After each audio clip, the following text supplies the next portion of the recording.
Youth ముఖ్యంగా beauty and అందులో ముఖ్యంగా కలర్ అంటే చాలా మందికి అంటే వైటే ఉండాలి అని చెప్పి దానిపై ఎక్కువ కాన్సన్ట్రేట్ చేసి రకరకాల లైక్ కెమికల్స్ తో కూడినవి అండ్ హోమ్ రెమెడీస్ అని చాలా రకాలుగా వాడుతూ ఉంటారు. కానీ ఎవరికి అంతగా రిజల్ట్ కూడా ఉండదు. సో మీ దగ్గరకు వస్తే మీరేమైనా అంటే సజెస్ట్ చేయగలరా?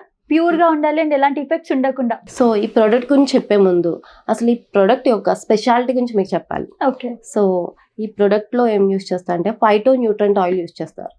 సో దీని ప్యూరెస్ట్ ఫార్మ్ సౌత్ ఆఫ్రికాలో ఉంది. సో అక్కడ నుంచి ఈ ఫైటో న్యూట్రెంట్ ఆయిల్ ని ఇక్కడికి ఇంపోర్ట్ చేసి ఈ ప్రొడక్ట్ లో యూస్ చేయడం అనేది జరుగుతుంది. సో ఈ ప్రొడక్ట్ వచ్చేసి హెవీ ఫేస్ సెరం. దీంతో పాటు మనకి ఫేస్ వాష్ కూడా వస్తుంది. సో మెయిన్ ఏంటంటే ఈ ఫైటో న్యూట్రెంట్ ఆయిల్ ఎప్పుడైతే మన స్కిన్ మీద అప్లై చేస్తామో సో అప్పుడు మీడియం కలర్ లో ఉన్న వాళ్ళు కూడా ఒక 7 to 10 days లో మనం విజిబుల్ రిజల్ట్ అయితే చూడొచ్చు.